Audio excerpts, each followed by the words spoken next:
What's up, everybody? Welcome back to the Geeks Company. My name's JS. That's Jeff. This is the after show. That's right. Today we are talking The Mandalorian, season 3. Is it season 3? Season 3. It is season 3, episode 2. Before we do get going, though, I do want to let everybody know. Listen, if you are watching this and you're not already subscribed to the channel, please click the subscribe button.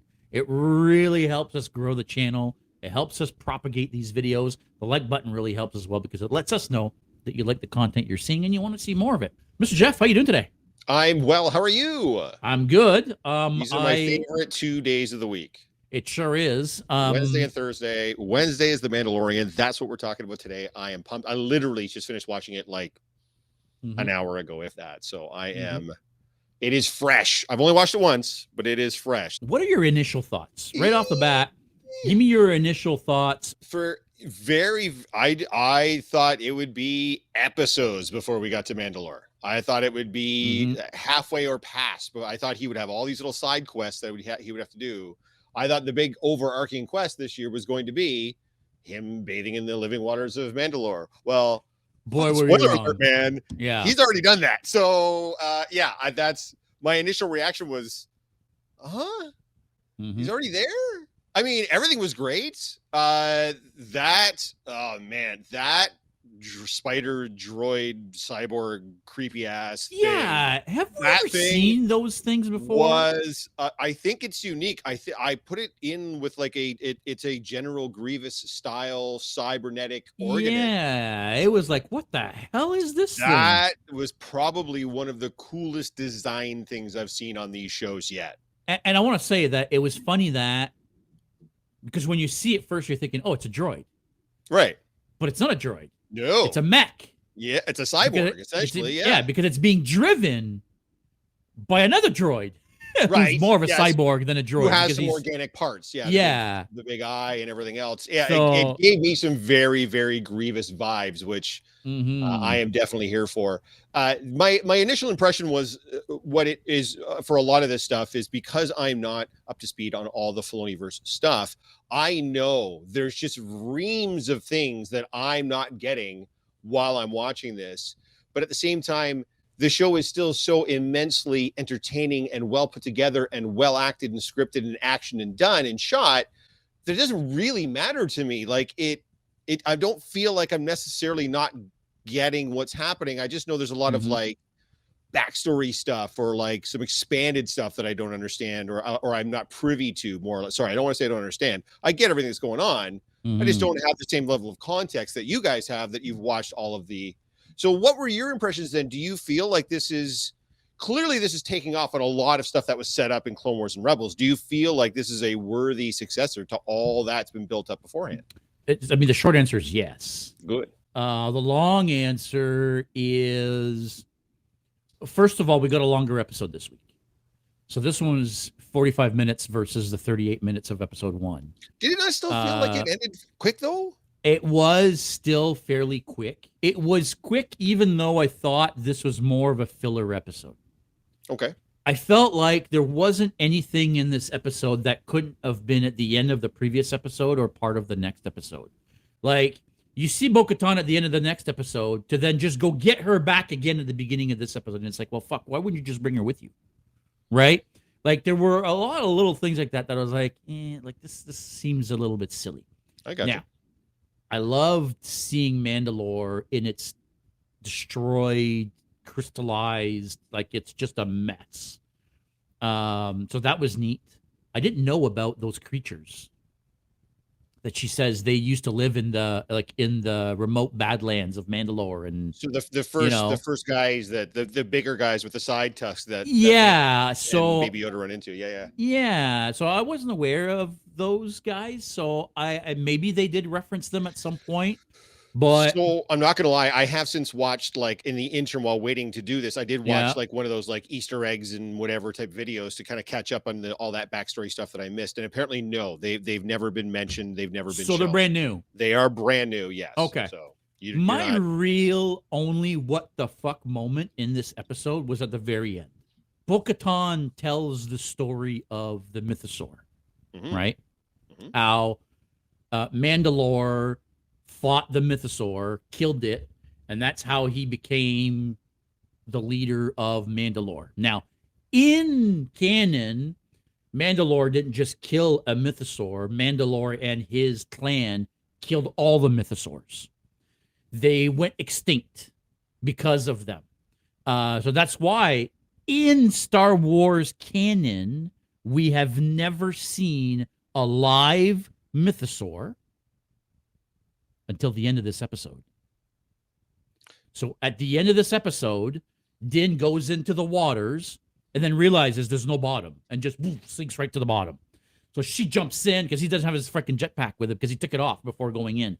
So she jumps in, grabs him, brings him back up. And as they're going back up, you see big tusks and you see an eye open.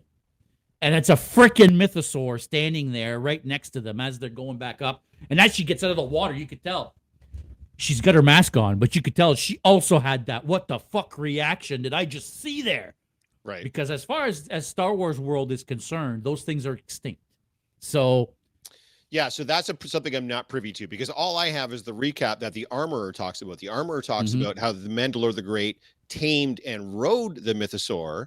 And then in the first season, the character that was voiced by Nick Nolte, I don't remember that character's name.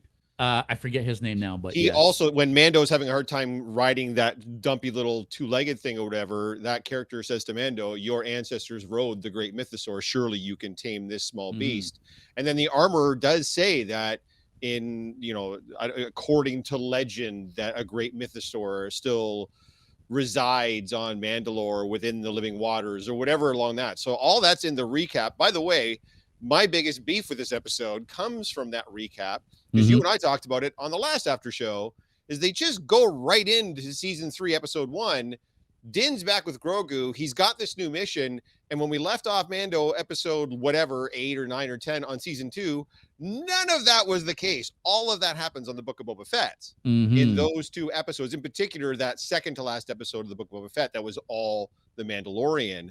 We witness, even in this episode, they have the recap at the beginning finally. And I think it was they probably were like, oh shit, we goofed. We did for the first episode, we didn't tell people that didn't watch the Book of Boba Fett, hey, all this stuff happened. Grogu's back. Yeah. Yes. Which, by the way, in the recap of this episode, they still didn't show him and Grogu getting back together again. They didn't show the scene with Luke. They didn't show the choice Grogu was. They didn't show any of that. But at least they showed why Din is going to Mandalore, what he has to do to redeem himself and everything else. So that part of it, I'm glad that they did that. And like I said, I'm glad that she told him essentially, like, this is what you have to do and everything else. So I don't know. You're saying that the mythosaurs were extinct, but she was saying that there is this one mythosaur, and now they've seen the mythosaur, and so they're clearly not extinct. What does that so there's mean? Clearly at least one left. Is he gonna ride it? Is he not gonna ride it? Yeah, so I feel that's where they're going with this. I think they're trying to So one of the big things about the Mandalorian and an issue that people had was the whole not taking your helmet off thing, right? Like, what do you mean he can't take off his helmet? We've seen plenty of Mandalorians take off their helmets, and then they said, oh, but they're a specific clan. They're a creed that doesn't take off their helmets, and they're like religious zealots, right? They're bringing the Mandalorians back to that, I think. The Mandalorians in Star Wars are no longer going to take their helmets off. Right. I think that's where they're going, and I think that's why they're making such a big deal of Bo-Katan not wearing her helmet, and that conversation that they have, him telling her telling him, like, you believe in those stupid kids' stories? There's no magic in those waters, right? Like, it's just dumb nonsense. Meanwhile, there's a fucking mythosaur in there, right? Right. And she sees him with her own eyes. Well, that's where I think there's going to I think that's going to go one way or the other. Either because I agree with you. It could very well be that she then starts to buy into it and joins his cause. Here's the problem. Bo-Katan, I don't know about on the animated shit, but in this series, she has had one goal and one goal only in mind, to rule Mandalore again, or at least to rule the Mandalorians again. What better way for her to do that, especially if she can't somehow get the Darksaber, than to come in with a fucking mythosaur So is she going to join him and now believe in his quest and move forward by his side? Or is she going to try to use this to her advantage to get her people back? Remember that last episode, she was sitting in a castle by herself, sulking that everyone left her because she didn't come back with a Darksaber. Well, hold my beer. Yeah, he still got the Darksaber, but look at this giant thing I wrote in on. Yeah, look at this dragon I just wrote in on, you know? So I feel like it can go either way. Either it's going to create a schism between them, or it's going to bring them closer together. I think Bo-Katan's going to have a big, big role to play in this season for sure. Because what's the quest now? Like, what the fuck is the next episode going to be? Like, are they just going to stand around and talk about the fact that there's a mythosaur now? Like, where are we going? I thought. So you remember? Like, what are we doing? Do you remember last week when you were like, I hate that it's very much like a video game where you've got your main overarching mission, right, and then you got the little side quests you got to go on, and now they've turned all that on its head. Yeah, they sure have. They've told you, well, fuck it, because the mission's over. You know. So what's next? Who knows? Right? Yeah, I don't know. I like where this is going, even though I feel like this episode was a little bit. I don't want to say it was a letdown because it was still a good episode. It just wasn't as good as episode 1 for me. I still love the direction they're going. I still think throwing us the mythosaur at the end is symbolic of something bigger coming. And like you're saying, it's not going to be about him rejoining the Creed. It's going to be, I think this is the story of the reunification of the Mandalorian people. I think that's what we're seeing. I got you. Could be completely out to lunch, but well, I think it's going to be either or. I think it's either going to be the reunification or it's going to spark the last and final civil war amongst the Mandalorian people. I think it's got to go one way or the other. Is there even enough Mandos left to have a civil war? Like they don't even live on Mandalore anymore. Well, right? If there isn't enough to have a civil war, then there really isn't enough to reunify and retake the planet. You know what I mean? Like if there's got to be, I don't know, dude. Because she has a quote in the show where she says, "Oh, if these guys survived, I wonder what else could have survived." Well, that too, and in my mind, I'm like, "Oh, there's other Mandalorians there that we don't know about." It's my understanding that the Mandalorian sphere of influence, the Mandalorian systems that were under their control, there were hundreds of worlds that the Mandalorians controlled, along with several moons. It's not just Concordia. There's several moons that the Mandalorians controlled. There still should be a shit ton of Mandalorians out there, just scattered. I think that's what Din says, scattered like the stars is what they said. So clearly their sphere of influence was greatly lessened when the Empire bombed their world back to the Stone Age and turned it into a smoking piece of glass. But I digress. What did we think of the little callback there with the R5D4 unit there? That little wink, wink, nudge, nudge. Is that getting to be? Are you joining that camp where, okay, Filoni, the fan service, we get it. We don't need any more of that fan service. Show us new things. Or are you still here for these nice little nods to original series and 100%? Yeah, 100%. Me too. I'm hearing a lot of stuff in the internet sphere talking about people that have issues with that. Well, screw them. Like you know, go watch like I love Star Wars, so I love seeing those nods, and it is R4. They've confirmed it's R4. Oh yeah, no, 100%. You know what I mean? Like that's why he's got the burn marks he's got his veins where the motivator blew. It is R4, right? Yes. So you got your cool new thing. You got that wild, crazy spider friggin' cyborg weird eye thing. Let us have this little fan servicey thing. Stop killing the fun of this for all of us. You guys get your thing, we get our thing. Just let us and you animated folks, you get your stuff too. Like I think they're doing an amazing job incorporating something for everybody. I think they're doing a very, very good job doing that, better than any of the other things that we're seeing coming out as far as that goes. So I don't know, man. This one, I'm going to say I actually like this one better than the first one. Oh, really? I did. It felt like more of a complete episode, more of a complete story. It didn't feel like we're going to start these 27 different little threads that will have to get picked up. It was like, no, man, fuck this. I'm going to Mandalore. I'm touching down. Droid disappears. I'm going in. Shit happens. I get caught. Go get that chick who didn't want to come in the first place. Comes back, which, by the way, that was kind of nice that they set that up in the previous episode, that it said that she was on a planet within the Mandalorian system. So obviously it's not going to take Grogu long to get back and then to her to get back.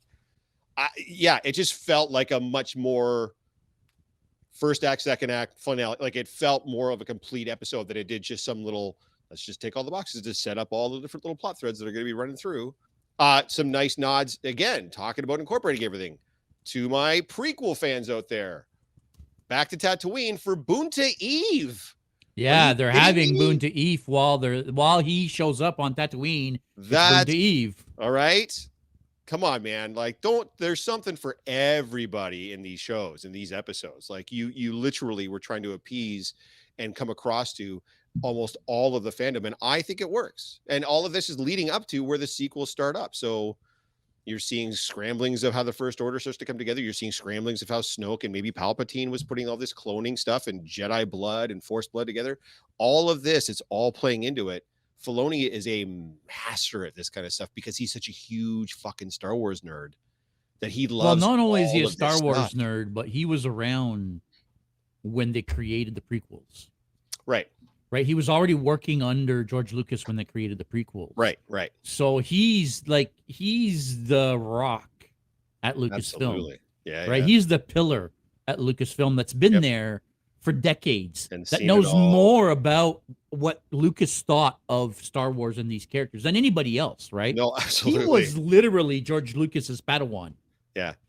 I remember, I think I was telling you about this on the Disney Plus channel. There's a behind the scenes, or the directors sit down and talk about the Mandalorian. I think it was after season 1. And so you've got like Bryce Dallas Howard and all the different Rick Fuyant. They got all the different directors there. And then they've got Filoni sitting there with Favreau and Kathleen Kennedy too. And all the other people, even Favreau and Kennedy, are just talking about the things about Star Wars they like. And then Filoni talks, and I'm not joking, for like 10 minutes. And he gets like deep. He is like, and you can see all their faces like slowly, like they hit a point where like 2 or 3 minutes in where they don't have a fucking clue what Filoni's talking about anymore because he's so deep in the canon. But for Filoni, he's living it. Like that's how into this he is at every level. That's the guy you need. So again, for you guys that are shitting on the Mandalorian for being too fan servicey, do you know why it's fan servicey? I'll be nice. You folks, because a fan is making it. It's not just somebody that has no idea what the product's just trying to sell toys and merchandise. One of us is making this show, and it could not be going any better for that. So Mando, season 3, episode 2. What did you guys think? Let us know below. If you enjoyed the episode, if you thought it was shit, if you thought it was just a filler episode, or if you think they're going in a great direction. I'm going to be curious next week, after next week's episode, where you think, Jeff, specifically, they're going with this. You always ask me where I think they're going in the future. After next week's episode, I want to know what you think and where they're going. We're going to have to wait till next week because right now I have no I already gave you my theories. I love that it's up in the air now. That's the thing. I love that it's up in the air. But let us know below, guys. Make sure you click that like and subscribe button. Stay geeky. We'll see you next week.